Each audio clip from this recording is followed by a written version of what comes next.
the simplest expression. Smallest thing that changes everything. A smile. An upturn of the mouth. A brightening of the eyes. So easy. Making this the house with the best snacks. Kidless for the night. Like you're 20 again. A smile lights it up. Understands it all. Apologizes. Makes everything okay. And welcomes unconditionally. Because the shortest distance between two people How's your day going? is a smile. Thank you. Hy-Vee, where there's a helpful smile in every aisle. Getting the right nutrition is essential to achieving and maintaining good health. Yet accessing balanced meals that also support health challenges and fulfill personal tastes is not always as easy as it should be. At Mom's Meals, our passion is to provide nourishment and deliver wholesome meals to the homes of those who need better nutrition to support their health and wellness, no matter where they live. It's the reason we've built our business from our own personal roots, caring for our clients as we do our own family and loved ones. Our menus are designed by professional chefs and registered dietitians to taste great and support the nutritional needs of common health conditions. Clients get to choose every meal, every order. Meals are delivered to any address, no matter how remote. Simply place your order, receive your delivery, heat, and enjoy. To learn more or view the wide variety of refrigerated meals available, visit momsmeals.com.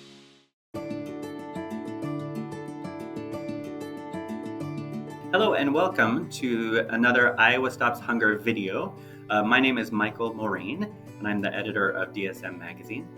In 2020, Business Publications Corporation launched the Iowa Stops Hunger initiative to spread the word about food insecurity here in Iowa and to spotlight some of the people and the organizations who are pitching in to help feed Iowans right here in central Iowa and across the state. This new video series, we are really, it's a privilege to spread the word, and this series is presented by Hy-Vee with support from Mom's Meals and the Principal Foundation. So we are grateful for their generous support, partly because it allows us to spotlight folks like Natalie Estrom from Lutheran Services in Iowa. Hello, Natalie. Hello, happy to be here today. Thanks for having me. Thank you so much. Tell us a little bit about Lutheran Services in Iowa, the Global Greens program. When did it start and what are some of the services that it provides? So Global Greens is a program of Lutheran Services in Iowa.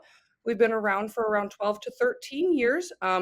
We started originally with one small community garden, and we've expanded up into a much larger program. I call us like a business incubator and land access program, where we really help connect refugees and immigrants back to the land.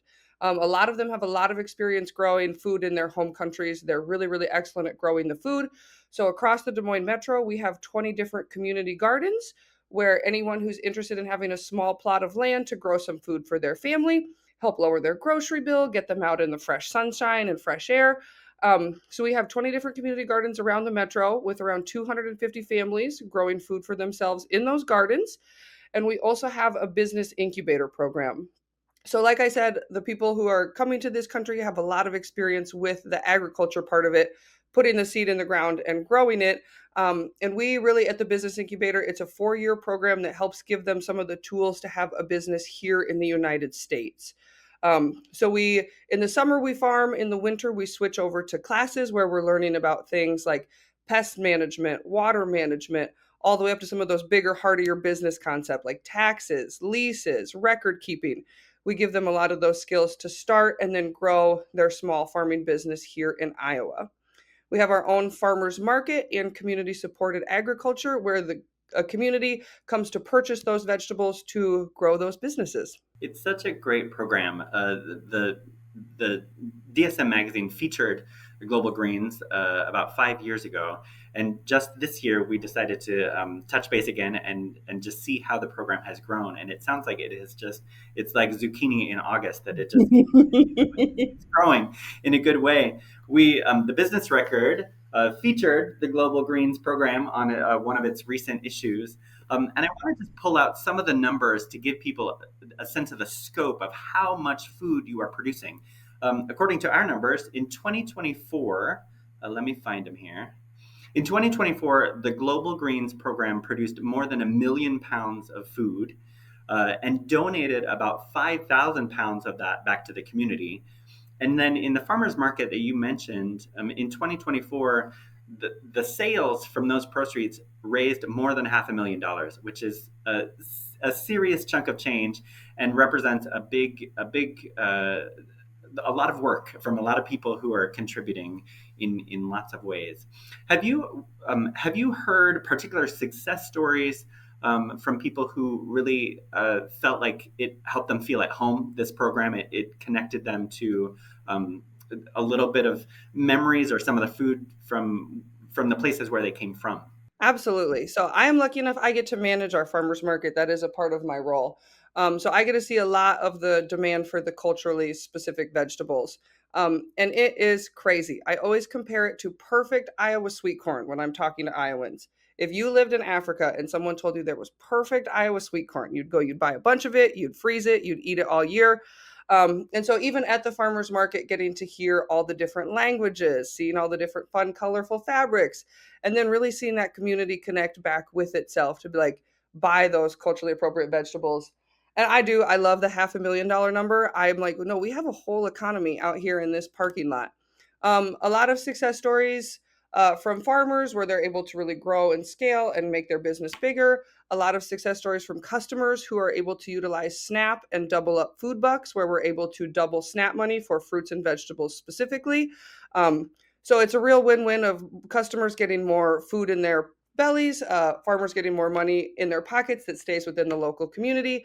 And then, yeah, that cultural connection that you were talking about. Those people get to hear their own language. They get to eat the vegetables that taste like home. They get to see their community out at the farmers market. So it's really, really great to see everybody connecting and hearing all those languages and just maybe feeling that little taste of home with some of those vegetables they miss. Very cool. Thank you. I want to stay on the line here, Natalie. I want to switch over to Zach and Tika and Furman on another screen to hear some of those success stories in firsthand accounts. Zach and Furman and Tika, will you introduce yourselves for the viewers? I'm Zach Tour. I'm the land and production supervisor for Global Greens. I've been doing this since about 2010, when there were no gardens at all. My name is Tika Vandari. I am a community resource navigator. I am with LSI almost 10 years, with Global Greens when it started 2013. Fermin Takimazi, community resource navigator, also interpreter using almost 6 languages at the same time. I am part of starting the project following a trip to Washington, D.C., and also connecting those who could not stand at work 80 hours because they're not used to find a job to do and be productive in the family. Furman, where did you grow up? Where are you from? I am from Burundi, which is in Central Africa. And then I moved to Tanzania, fleeing the civil war, and then I came to the US in 2006. What was your first language? Yeah, when you are born in Burundi, you speak Kirundi, and when you go to school, they teach you how to write it, and then they add French. And when you go to high school, they add English. Swahili is a language you pick up as you go or live in a town. How do you say, I'm just curious, how do you say hello in Kurundi, your first language? Amahoro, Amahoro. which is the same as shalom or peace. All right. And Tika, where did you grow up? Where are you from? I am originally from Bhutan and I became refugee in Nepal, and I'm here since 2008 and I speak Nepali. And how do you say hello? Namaste. Namaste. All right. So tell us, From your experience, your encounters with the Global Greens program, how did you first get involved? The supervisor of LSI invited a couple of refugees to attend a meeting of Office of Refugee Resettlement in Washington, D.C. I was fortunate to be among those selected. And when we landed there, we have a lot of sessions. I was curious to learn what they do in agriculture. I went to like 3 sessions of that, and I was able to connect with other people and ask them, if we start gardening or farming, are you going to help us? And they said it's yes. So on the way back, I brought the idea to LSI, and the LSI bought into it, and we started gardening. I think Zach was Yeah, there. that's how. Yeah, starting that sort of changed the trajectory of my life. I was just teaching English, and they said they need volunteers to start gardens. So we just started knocking on doors and finding empty lots and getting water access and putting fences up and placing people in gardens. So it just started with Furman's idea and then a lot of community support over the years to Yeah. make it all happen. Yeah. For me, I came as a refugee through another resettlement agency, Bureau of Refugee Service, and my in-laws were resettled by LSI, Lutheran Services in Iowa, and they are limited in English. And I came here as an interpreter voluntarily. And my dad, mom came from Bhutan. Their whole life is spent in farming, and we were looking for a place, especially my dad wants to grow a specialty crop what he used to eat his on his whole life. And we came to Elas, and I was volunteering here, and we find a community garden. Let us have a garden here. That is why I involved, and still I'm here. I mean, Tika, I'm especially like, I don't know, just like thinking about your dad too, and like you passed on the farming legacy, Mm. and then you started growing ginger at home too, and then now you've like retired from farming yourself, but you're one of our staff who's helping the farmers at the incubator farm learn how to do drip tape, keep records, going to the farmers market, helping them set up their booths so that they're pretty and organized. So yeah, just I think I love how that's sort of changed over the years and that you're still doing it. Yeah, 2013, just we started from community garden. We didn't have any bigger farm.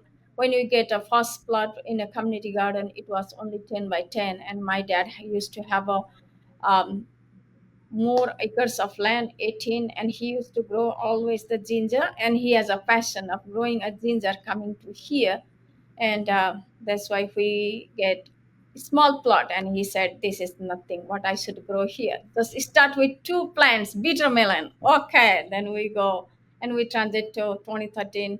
We got 50 by 50, which is little bit better. Yeah, then we grow now till from there. And most of our farmers now transit to a bigger land where they have mostly 5 to 10 acres. Still we are looking for more land. What were some of the first things that you planted that you couldn't find in grocery stores here, and you wanted to reserve a little bit of your ground for a particular plant from home? There are a lot of ethnic vegetables we like to eat. What we found here is only cauliflower and cabbage, tomatoes and potatoes. Those are the only stuff we used to eat back home. But other stuff we don't have it, so we try to get our own. Like the first one is daikon radish, mustard greens, bitter melon, long beans, those kind of stuff. And when I grew first time the bitter melon, people come and touch. Do you know what is bitter melon? What I'm I've talking seen, about? I've seen them in the market. Yep.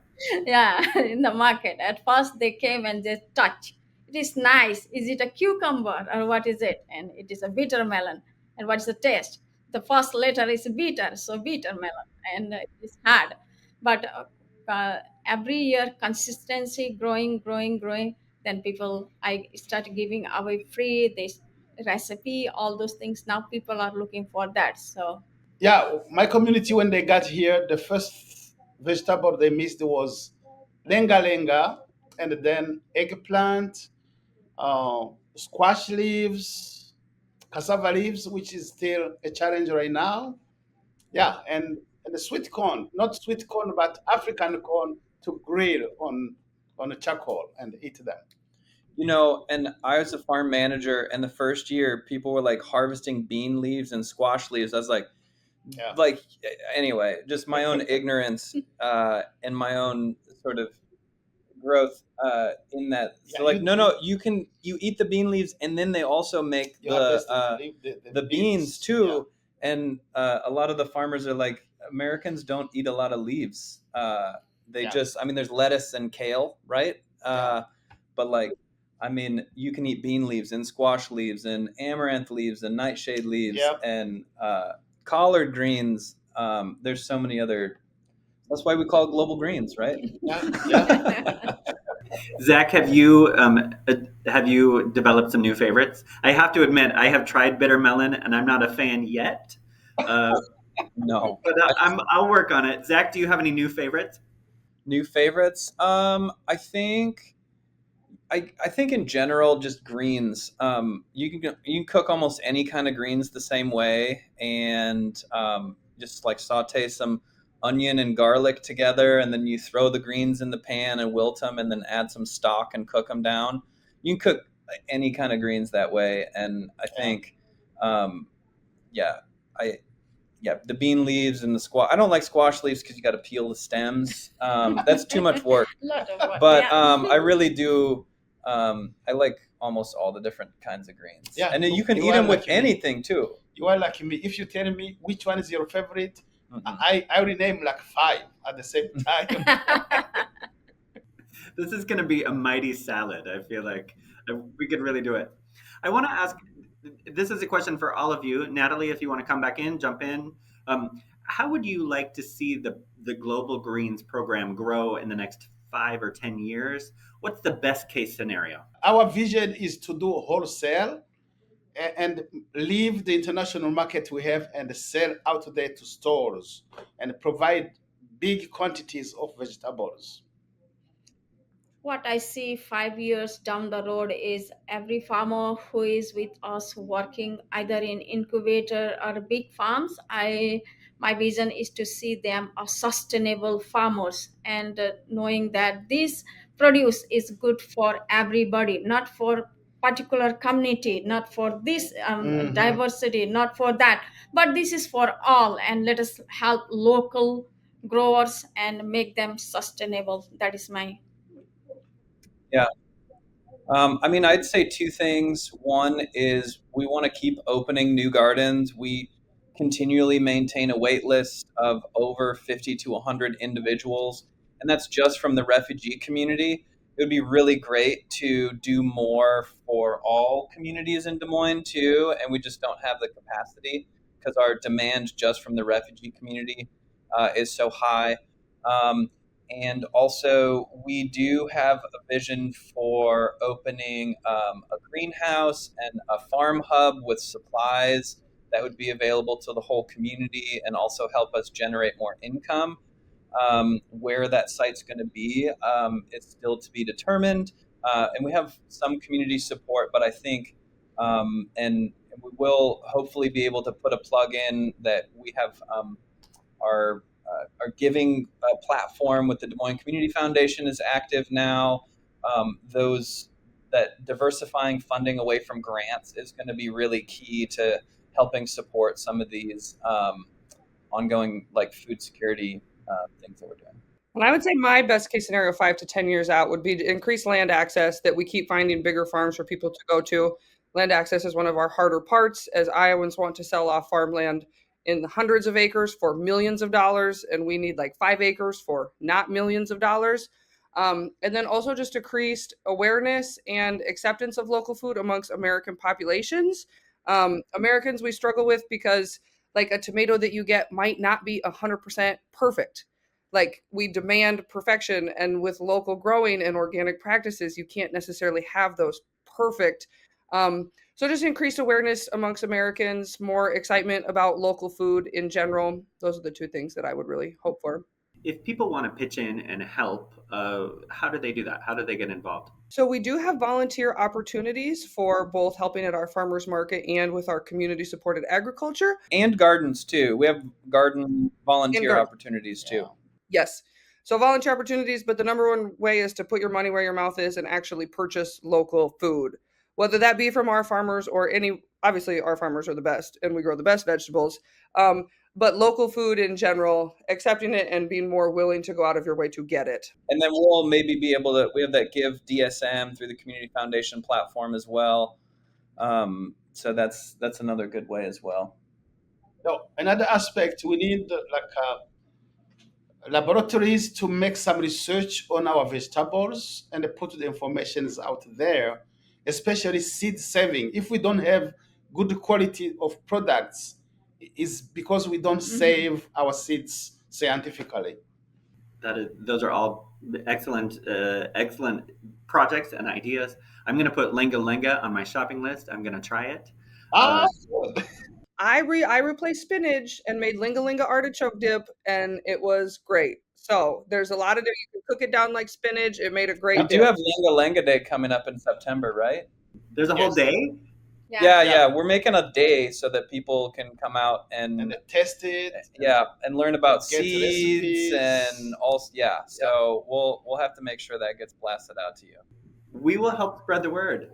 I want to thank you all. I could ask you questions all day long, but in the interest of time, we'll wrap things up. I want to thank you for your time and your good work, and congratulate you on the cover story on the business record. That's our farmer Bayoline, and that's a beautiful photo of Yeah. her. Oh, yeah. Yeah. I want to encourage viewers, if you want to learn more about the Global Greens program, you can Google it. It's at Lutheran Services in Iowa. It's one of their many programs in the community. You can also learn more about this and other food insecurity programs or food producing programs at iowastopshunger.org through the Business Record and DSM Magazine. We are really honored to share these stories. And I want to thank you all on screen here for your good work. And I just wish you all the best. And I'm going to mark my calendar for Lenga Lenga Day. I will be out there sampling. So thank you all very much.